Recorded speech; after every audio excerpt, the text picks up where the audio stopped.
대체 한국이 뭐길래? 왜 전 세계가 한국을 찬양하는 거죠? 나는 한때 한국을 우습게 여겼습니다. 중국이야말로 세계에서 가장 위대한 나라라고 믿어 의심하지 않았어요. 하지만 어느 날 나는 나의 믿음을 송두리째 뒤흔드는 경험을 하게 되었습니다. 안녕하세요. 저는 류에입니다. 중국 베이징에서 태어나 자랐고 올해 32살이에요. 우리 집은 베이징에서도 꽤 부유한 편에 속했습니다. 부모님 두 분 다 사업을 하셨고 저는 그 덕분에 어릴 때부터 부족함 없이 자랄 수 있었어요. 명품 가방, 해외여행, 고급 레스토랑, 제 삶은 언제나 최고만을 향하고 있었습니다. 저는 중국이야말로 세계의 중심이라고 믿었어요. 5천년 역사를 가진 대국이고 경제 규모도 크고 인구도 많죠. 게다가 우리는 유서 깊은 문화와 강력한 정보를 가지고 있습니다. 그래서 솔직히 말하면 한국 같은 작은 나라가 대체 왜 그렇게 인기 있는지 이해할 수 없었어요. 제 주변에는 해외여행을 다니는 친구들이 많았습니다. 프랑스, 영국, 미국 모두가 선망하는 곳들이었죠. 하지만 최근 들어 이상한 일이 벌어졌어요. 친구들이 하나둘씩 한국 여행 이야기를 하기 시작한 겁니다. 이번 연휴 때 서울 다녀올 거야. 쇼핑도 하고 맛집도 가고 나도 가봤는데 진짜 너무 좋았어. 사람들이 친절하고 길거리가 깨끗해. 저는 속으로 비웃었습니다. 서울. 겨우 그런 작은 나라에 뭐가 그렇게 대단하다고.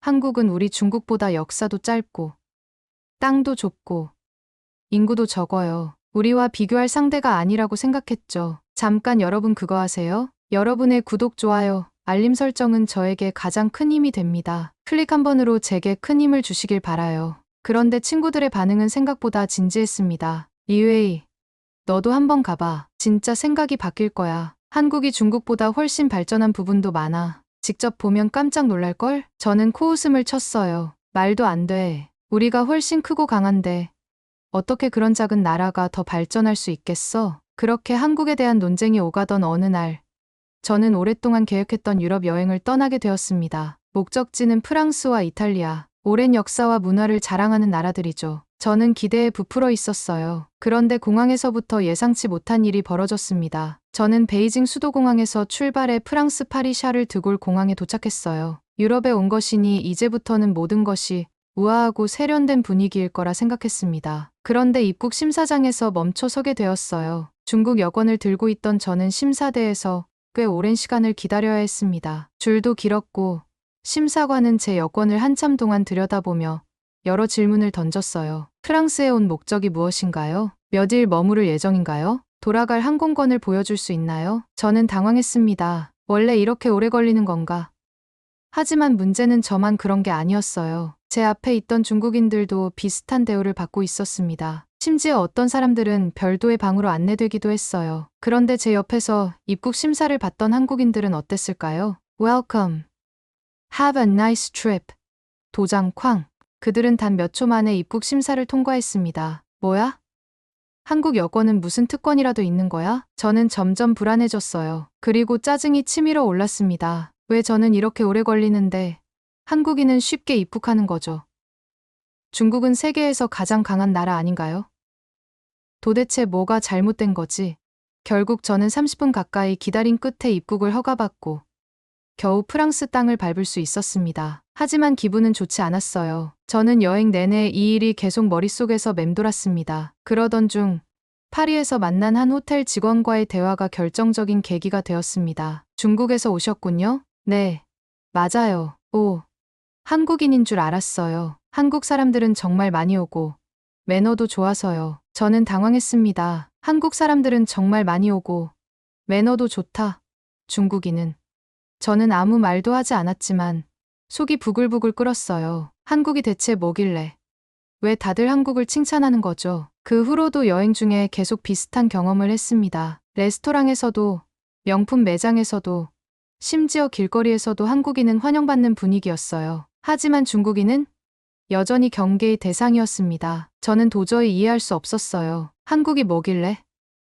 대체 뭐가 그렇게 다른 거야? 결국 저는 결심했습니다. 직접 확인해 보자. 한국이 정말 그렇게 대단한지 제 눈으로 직접 보고 판단하겠어요. 저는 곧장 한국행 비행기 티켓을 예약했습니다. 하지만 솔직히 말하자면 여전히 확신하지 못했어요. 아무리 그래도 한국이 중국보다 나을 리는 없겠지. 그렇게 저는 한국으로 떠나게 되었습니다. 하지만 저는 아직 몰랐어요. 그곳에서 제가 얼마나 충격을 받을지, 그리고 제가 얼마나 잘못된 생각을 하고 있었는지를. 비행기가 인천공항에 착륙했어요. 창밖으로 내려다본 공항은 예상보다 훨씬 현대적이고 깨끗했습니다. 하지만 저는 여전히 한국이 중국보다 나을 리 없다고 생각했어요. 공항이야 어디든 깨끗하지. 나머지는 가보면 알겠지. 저는 그렇게 스스로를 납득시키며 입국 심사대로 향했습니다. 그런데 예상과는 전혀 다른 일이 벌어졌어요. 한국 입국 심사는 그야말로 순식간에 끝났습니다. 여권을 제출하자 심사관은 몇 초 만에 도장을 찍었어요. 어서 오세요. 짧고 친절한 인사까지 건넸습니다. 저는 멍해졌어요. 프랑스에서 30분 넘게 붙잡혔던 기억이 떠올랐습니다. 중국에서도 입국 절차가 복잡하고 대기 시간이 길어 늘 불만이 많았는데 한국에서는 그럴 필요가 없었어요. 이게 뭐야? 이 정도로 간단하다고? 공항을 나오자마자 또 한 번 놀랐습니다. 너무 조용했어요. 베이징 공항에서는 사람들이 큰 소리로 떠들고 줄을 서도 새치기가 많았어요. 그런데 여기는 모두 차분하게 줄을 서 있었고 질서가 자연스럽게 유지되고 있었습니다. 짐을 찾고 공항철도를 타기 위해 이동할 때까지 불편한 점이 하나도 없었어요. 공항철도에 올라탔을 때 저는 또 한 번 충격을 받았습니다. 기차 안이 너무 깨끗했어요. 바닥에 쓰레기 하나 없었고 자리에 앉아있던 승객들은 조용히 핸드폰을 보고 있었습니다. 누군가는 이어폰을 끼고 영상을 보고 있었고 또 다른 누군가는 독서를 하고 있었어요. 중국의 열차나 지하철에서는 흔히 볼 수 있는 큰 목소리로 통화하는 사람도 없었고 침을 뱉거나 음식을 먹는 사람도 없었습니다. 이게 평범한 대중교통이라고? 저는 이상할 정도로 낯설었어요. 중국에서는 어디를 가든 사람들로 가득 차 있었고 떠드는 소리와 냄새가 섞여 있었습니다. 하지만 여기서는 그런 것들이 전혀 없었어요. 서울에 도착해서도 제 놀라움은 계속되었습니다. 호텔에 체크인한 후 저녁을 먹기 위해 밖으로 나왔어요. 길거리는 환하게 불이 켜져 있었고 늦은 시간인데도 여성들이 혼자 걷는 모습이 보였습니다. 밤에 여자가 혼자 다닌다고? 중국에서는 상상도 할 수 없는 일이었어요. 베이징에서도 늦은 시간에는 범죄가 많아 조심해야 했는데 여기서는 사람들이 자연스럽게 걸어 다니고 있었습니다. 식당을 찾던 중 한국 편의점이 궁금해 들어가 보았습니다. 문을 열고 들어가니 깔끔하게 정리된 상품들이 눈에 들어왔어요. 그보다 놀라운 건 편의점에서 파는 음식들이었습니다. 즉석에서 데워 먹을 수 있는 다양한 도시락과 따뜻한 국물 음식들이 준비되어 있었어요. 중국 편의점에서는 간단한 스낵이나 음료가 대부분이라 이런 즉석 음식은 거의 없었습니다. 저는 편의점 직원에게 물어봤습니다. 여기서 먹을 수 있나요? 네. 저쪽 테이블에서 드시면 됩니다. 편의점 한쪽에는 작은 테이블과 전자레인지, 심지어 뜨거운 물까지 나오는 기계가 있었어요. 저는 따뜻한 국물이 먹고 싶어서 우동을 하나 집어 계산했습니다. 직원이 미소를 지으며 맛있게 드세요라고 인사했어요. 저는 순간 당황했습니다. 중국에서는 이런 친절한 인사를 기대하기 어려웠어요. 마트나 편의점 직원들은 대개 무표정했고 때때로 불친절한 경우도 많았어요. 하지만 여기서는 작은 편의점에서도 직원이 웃으며 인사를 했습니다. 이건 좀 의외네. 저는 편의점에서 우동을 먹으며 생각했습니다. 한국은 단순히 깨끗하고 편리한 것만이 아니라 서비스도 완전히 달랐어요. 다음 날, 저는 본격적으로 서울을 돌아다니기로 했습니다. 가장 먼저 간 곳은 경복궁이었어요. 솔직히 말하면 저는 한국의 전통 건축물에는 별 기대가 없었습니다. 중국은 자랑스러운 5,000년 역사를 가진 나라이고 자금성과 같은 거대한 궁궐이 있습니다. 한국의 궁궐이 아무리 크다고 해도 중국의 역사와 비교하면 부족할 거라고 생각했어요. 하지만 경복궁에 도착한 순간 저는 예상치 못한 감정을 느꼈습니다. 궁에 들어서자 웅장하면서도 고즈넉한 분위기가 느껴졌어요. 화려하지만 과하지 않은 색감, 조화롭게 배치된 정각들, 그리고 궁궐을 감싸는 고요한 공기가 저를 압도했습니다. 무엇보다 경복궁은 깨끗하게 보존되어 있었고 사람들이 예의를 지키며 관람하고 있었습니다. 이게 정말 한국의 전통 궁궐이라고? 저는 천천히 걸으며 경복궁을 둘러보았습니다. 흙내문을 지나 근정전 앞에 섰을 때 저는 깊은 인상을 받았습니다. 근정전은 크고 웅장했지만 중국의 궁전과는 확실히 다른 느낌이 있었어요. 중국의 자금성이 황제의 권위를 과시하는 화려한 건축물이라면 경복궁은 절제된 아름다움 속에서도 강한 기품이 느껴졌습니다. 내부를 살펴볼수록 한국 전통 건축의 섬세함이 보였습니다. 특히 단청단층의 색감과 무늬가 굉장히 아름다웠어요. 중국에서도 궁궐의 기둥과 지붕을 화려하게 장식하지만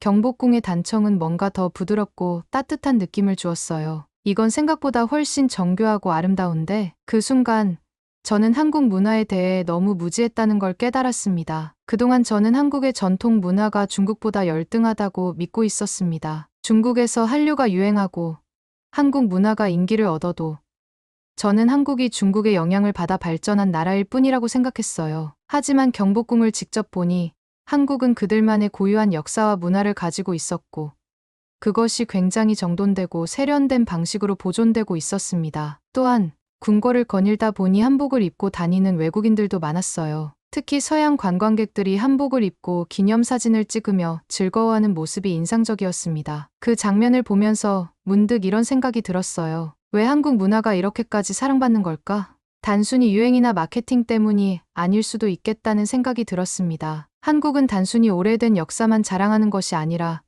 그것을 현대적으로 잘 보존하고 전 세계인들에게 매력적으로 전달하는 방식까지 알고 있었어요. 중국은 자금성이나 만리장성 같은 유적지가 세계적으로 유명하지만 내부를 제대로 보존하거나 관리하는 데는 부족한 점이 많습니다. 관광객들이 너무 많아 혼잡하고 쓰레기가 버려져 있거나 일부 건물은 방치된 곳도 많아요. 하지만 경복궁은 달랐어요. 역사적 가치뿐만 아니라 관리 상태도 훌륭했고 사람들에게 한국 문화를 제대로 경험할 수 있도록 배려한 흔적이 곳곳에서 보였습니다. 저는 경복궁을 둘러보면서 점점 혼란스러워졌습니다. 이건 내가 알던 한국이 아니야. 내가 너무 편협한 시각을 가지고 있었던 걸까? 그 순간 한국 문화와 전통에 대한 제 생각이 완전히 바뀌기 시작했습니다. 경복궁을 나서면서 저는 스스로에게 질문했습니다. 한국은 정말 내가 생각했던 것보다 훨씬 더 대단한 나라일지도 몰라. 그리고 저는 앞으로의 여행에서 더 많은 것을 직접 보고 더 깊이 알아가고 싶어졌습니다. 그 후 저는 점심을 먹기 위해 근처 한 식당에 들어갔어요. 가게에 들어가자 직원이 밝게 맞이했습니다. 어서 오세요. 저는 메뉴를 보고 갈비탕을 주문했어요. 그런데 반찬이 나오고 나서 저는 또 한 번 놀라지 않을 수 없었습니다. 반찬이 무료였어요. 김치, 나물, 장아찌, 심지어 작은 계란찜까지 기본으로 제공되었어요. 그리고 직원이 제게 말했습니다. 부족하시면 더 가져다 드릴게요. 저는 순간 멍해졌습니다. 중국에서는 식당에서 모든 반찬이 추가 비용을 받았어요. 그런데 한국에서는 반찬이 무료로 제공될 뿐만 아니라 부족하면 더 주겠다고? 저는 갈비탕을 한 숟갈 떠먹고 감탄했습니다. 깊고 진한 국물에 부드러운 고기, 그리고 적당한 간. 이런 음식을 먹으면서도 깨끗한 환경과 친절한 서비스를 받는다는 것이 믿기지 않았어요. 그 순간 저는 한 가지 사실을 깨달았습니다. 나는 한국을 너무 몰랐구나. 그동안 저는 한국이 중국보다 뒤처진 나라라고 생각했어요. 하지만 실제로 와 보니 한국은 생각보다 훨씬 발전된 나라였어요. 그리고 그 차이는 단순한 경제력이나 기술이 아니라 문화와 시민의식에서 나오는 것이었습니다. 거리는 깨끗했고 사람들은 친절했으며 모든 시스템이 효율적으로 운영되고 있었어요. 저는 인정하고 싶지 않았지만 한국이 중국보다 앞선 부분이 많다는 것을 부정할 수 없었습니다. 저는 한숨을 내쉬었어요. 나는 지금까지 너무 우물안개구리처럼 살아왔구나. 이제 겨우 한국에 온 지 하루밖에 지나지 않았는데도 제 머릿속 생각이 완전히 뒤집히고 있었습니다. 과연 앞으로의 여행에서 저는 또 어떤 걸 보게 될까요? 서울에서의 며칠이 지나면서 나는 점점 혼란스러워지고 있었습니다. 처음에는 단순히 한국이 생각보다 깨끗하네 정도로만 생각했지만 시간이 갈수록 내가 몰랐던 것들이 계속해서 눈에 들어왔어요. 그리고 무엇보다 한국이 예상보다 훨씬 살기 좋은 나라라는 사실을 인정하지 않을 수 없었습니다. 하지만 나는 여전히 마음 한편에서 그래도 한국이 중국보다 우월할 수는 없어라는 생각을 버리지 못했어요. 단순히 깔끔하고 편리하다고 해서 나라의 수준이 결정되는 것은 아니니까. 그래서 이번에는 한국의 일상 속에서 내가 직접 불편한 점을 찾아보려고 했습니다. 그날 나는 한강공원을 가보기로 했어요. 인터넷에서 본 사진들 속에서 한강은 깨끗하고 아름다웠지만 실제로 가보면 분명 실망할 거라고 생각했습니다. 베이징에도 공원이 많았지만 대체로 관리가 제대로 되지 않고 사람들이 쓰레기를 함부로 버려서 실제 모습은 사진과 다른 경우가 많았어요. 나는 한국도 크게 다르지 않을 거라고 예상했습니다. 그런데 한강공원에 도착하자마자 나는 또 한 번 놀라고 말했어요. 공원은 깨끗했고 곳곳에 쓰레기통과 분리수거함이 있었습니다. 사람들이 삼삼오오 모여 음식을 먹고 있었지만 쓰레기를 아무 데나 버리는 사람은 없었어요. 심지어 공원에 대여용 돗자리와 쓰레기 봉투까지 준비되어 있었습니다. 이게 어떻게 가능하지? 나는 혹시 일부 지역만 깨끗한 게 아닐까 싶어 한강을 따라 걸으며 여러 곳을 살펴봤지만 어디를 가도 공원은 깨끗하고 정돈된 상태였어요. 사람들이 자유롭게 자전거를 타고 돗자리를 펴고 쉬고 있었으며 가족 단위 방문객들도 많았습니다. 한국에서는 공공장소에서도 사람들이 이렇게 질서를 잘 지킨다는 사실이 놀라웠어요. 중국에서도 공원이 많았지만 사람들이 떠난 자리에는 항상 쓰레기가 가득했어요. 관리인이 치우지 않으면 하루도 유지되지 않는 곳이 많았습니다. 하지만 여기는 사람들이 스스로 질서를 지키고 있었어요. 나는 한국에서 공공의식이라는 것이 얼마나 잘 정착되어 있는지를 깨닫기 시작했습니다. 그날 저녁, 나는 한국에서 만난 한 친구와 함께 저녁을 먹기로 했어요. 그는 중국에서 몇 년 동안 유학을 했던 한국인이었는데 나와는 반대로 중국에서의 생활을 경험했던 사람이었습니다. 식당에서 음식을 기다리면서 나는 그에게 솔직한 질문을 던졌어요. 솔직히 말해줘. 한국이 정말 이렇게 살기 좋은 나라야? 나는 지금까지 중국이 세계에서 가장 위대한 나라라고 믿었는데 한국에서 지내면서 생각이 조금씩 바뀌고 있어. 그는 웃으며 내 질문을 받아들였습니다. 한국에도 단점이 있겠지만 확실한 건 살기 편한 나라라는 거야. 적어도 일상생활에서는 크게 불편함을 느끼지 않지. 깨끗한 환경, 효율적인 시스템, 빠른 인터넷, 그리고 안전한 밤거리까지. 한국 사람들은 이런 것들을 당연하게 생각하지만 외국에서 살다 온 사람들은 한국의 이런 점을 다시 보게 돼. 나는 잠시 생각에 잠겼어요. 사실 한국에 온 이후로 이건 정말 불편하다고 느낀 것이 거의 없었습니다. 오히려 예상했던 것보다 훨씬 편리한 경험을 하고 있었어요. 그런데 그가 덧붙인 말이 내 마음을 더욱 복잡하게 만들었습니다. 리웨이, 중국에서도 살았으니까 알겠지만 솔직히 말해서 공공질서나 시민의식 같은 부분에서는 아직 차이가 있어. 한국도 완벽한 건 아니지만 사람들이 기본적인 규칙을 잘 지키려는 노력이 있어. 그래서 더 살기 좋은 환경이 만들어지는 거지. 나는 순간 아무 말도 할 수 없었어요. 한국에서 지내면서 내가 계속해서 느꼈던 것이 바로 그것이었습니다. 도로나 공원, 지하철, 식당, 공항, 어디를 가든 사람들이 기본적인 질서를 지키고 있었어요. 대중교통에서 새치기를 하는 사람도 없었고 식당에서도 불필요한 소란을 피우는 사람이 없었습니다. 사람들이 서로를 배려하는 분위기가 만들어지고 있었고 그것이 결국 사회 전체를 더 편리하게 만들고 있었어요. 그날 밤 나는 호텔로 돌아와 한국에서의 경험을 곱씹어 보았습니다. 그리고 처음으로 내 사고방식이 완전히 잘못되었을 수도 있다는 생각이 들었어요. 나는 한국이 단순히 작은 나라라고만 생각했었습니다. 중국과 비교할 수 없을 정도로 작은 나라라고. 하지만 한국은 작지만 체계적이었고 사람들이 스스로 질서를 유지하는 힘을 가지고 있었습니다. 단순히 경제력이나 군사력이 강하다고 해서 나라가 발전하는 것이 아니라 사람들의 의식 수준이 얼마나 중요한지 깨닫게 되었어요. 그리고 마침내 나는 스스로 인정할 수밖에 없었습니다. 한국이 중국보다 앞선 부분이 많구나. 나는 한국을 얕잡아 보았던 지난날의 내 자신이 부끄러워졌어요. 한국이 왜 전 세계적으로 인정받고 사람들이 한국을 좋아하는지 이제야 이해할 수 있을 것 같았습니다. 그리고 동시에 나는 한 가지 질문을 스스로에게 던지게 되었어요. 그럼 나는 이제 어떻게 해야 할까? 내가 지금까지 알고 있던 중국의 모습은 정말 우리가 자랑스럽게 여길 만큼 발전한 것일까?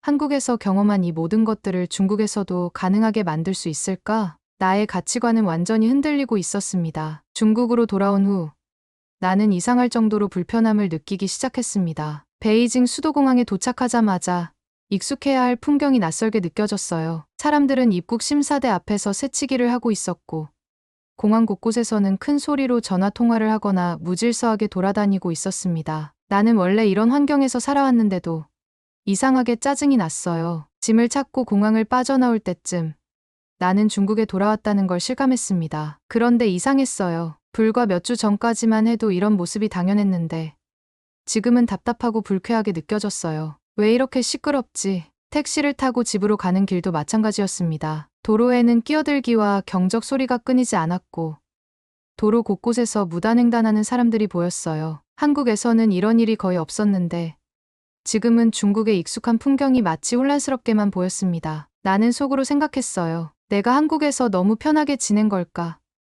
아니면 중국의 문제를 이제서야 제대로 보기 시작한 걸까? 집에 도착해 짐을 풀면서도 한국에서의 기억이 계속 떠올랐습니다. 한국에서는 어디를 가든 정리정돈이 잘 되어 있었고 사람들도 기본적인 질서를 지키고 있었어요. 그런데 중국에서는 무언가 부족하다고 느껴졌습니다. 아니, 부족하다기보다는 혼란스럽다고 해야 할까? 며칠 후 나는 가족들과 함께 저녁을 먹었어요. 부모님은 내게 한국 여행이 어땠는지 물어보셨고 나는 예상과 달리 한국에서 많은 것을 배우고 느꼈다고 솔직하게 말했습니다. 한국이 생각보다 훨씬 체계적이고 발전했어요. 단순히 경제적인 부분이 아니라 생활 속 시스템이 정말 잘 갖춰져 있더라고요. 부모님은 흥미로워하셨지만 내가 한국에서 사업을 해보겠다고 했을 때는 완전히 다른 반응을 보이셨습니다. 그 작은 나라에서 무슨 사업을 하겠다는 거냐? 중국이 훨씬 큰 시장인데 한국에서 사업을 한다고 해도 얼마나 성공할 수 있겠니? 부모님은 내가 한국에서 사업을 한다는 걸 이해하지 못하셨어요. 어릴 때부터 중국이 세계에서 가장 큰 시장이고 글로벌 중심지가 될 거라는 말을 들으며 자라왔기 때문에 부모님께는 한국이 단순한 작은 나라에 불과했습니다. 하지만 나는 직접 보고 느낀 것이 있었어요. 한국은 작지만 체계적이었고 중국과는 다른 방식으로 발전하고 있었습니다. 그리고 무엇보다 한국에서의 비즈니스 환경이 훨씬 더 안정적이고 투명하다는 걸 알게 되었어요. 나는 부모님을 설득하기 위해 차근차근 내 논리를 펼쳤습니다. 한국은 작은 나라지만 아시아 시장에서 굉장히 중요한 위치를 차지하고 있어요. 한국 기업들은 품질과 신뢰를 중요시하고 소비자들도 브랜드 가치를 높게 평가하는 경향이 강해요. 중국 기업들과 협력할 기회도 많고 한류 덕분에 한국 제품에 대한 수요도 계속 증가하고 있죠. 부모님은 여전히 회의적인 표정을 지으셨어요. 그래도 중국 시장이 훨씬 크잖아. 한국에서 사업을 하는 게 정말 이익이 될까? 나는 미리 준비해둔 자료를 보여드리며 설명을 이어갔습니다. 중국 내수 시장도 물론 중요하지만 한국에서 사업을 확장하는 것도 큰 기회가 될 수 있어요. 한국은 행정 절차가 투명하고 법률이 잘 정비되어 있어서 사업을 하는데 불필요한 리스크가 적어요. 게다가 한국 기업들과 협력하면 글로벌 시장에서도 더 신뢰를 받을 수 있어요. 부모님은 내 설명을 듣고 조용히 생각에 잠기셨습니다. 나는 마지막으로 결론을 내렸어요. 한국에서 직접 시장 조사를 해보고 가능성을 찾아보고 싶어요. 사업을 본격적으로 확장할지는 직접 경험해보고 결정해도 늦지 않잖아요. 부모님은 깊은 한숨을 쉬며 나를 바라보셨습니다. 그리고 결국 고개를 끄덕이셨어요. 좋다. 내가 그렇게 확신이 있다면 한번 시도해봐라. 하지만 쉽게 포기하지 않겠다는 각오를 해야 한다. 나는 기뻤습니다. 드디어 부모님을 설득할 수 있었어요. 하지만 이제부터가 시작이었어요. 한국에서 사업을 하려면 그에 맞는 준비가 필요했습니다. 나는 먼저 한국에서의 사업 운영 방식을 더 깊이 이해하기 위해 한국어 공부를 본격적으로 시작했어요. 이미 여행을 하면서 간단한 한국어 표현들은 익혔지만 비즈니스에 필요한 수준의 언어 실력을 갖추려면 더 공부해야 했습니다. 그리고 한국에서의 사업 운영 방식을 배우기 위해 한국에서 사업을 하고 있는 여러 기업들을 조사하기 시작했어요. 온라인 무역 플랫폼, 유통 구조, 마케팅 전략 등을 분석하면서 한국 시장에 적합한 방식이 무엇인지 고민했습니다. 나는 점점 더 확신이 들었어요. 한국에서 사업을 시작하는 것이 불가능한 일이 아니야. 충분히 기회가 있어. 그렇게 나는 다시 한국으로 갈 준비를 시작했습니다. 하지만 이번에는 단순한 여행자가 아니라 새로운 가능성을 찾아 나서는 사람이었어요. 한국에서 경험한 그 모든 것들이 나를 바꿔놓았습니다. 이제 나는 더 이상 한국을 작은 나라라고 무시하는 사람이 아니었어요. 오히려 나는 그곳에서 새로운 기회를 발견했고 그 기회를 잡고 싶어졌습니다. 나는 다시 한국으로 갈 것입니다. 그리고 이번에는 여행자가 아니라 사업가로서. 오늘의 이야기는 여기까지입니다. 오늘의 사연이 마음에 드셨다면 구독, 좋아요 부탁드리겠습니다. 소중한 시간 긴 이야기 끝까지 들어주셔서 진심으로 감사합니다. 앞으로도 더 좋은 사연으로 여러분을 찾아오겠습니다. 시청해 주셔서 감사합니다.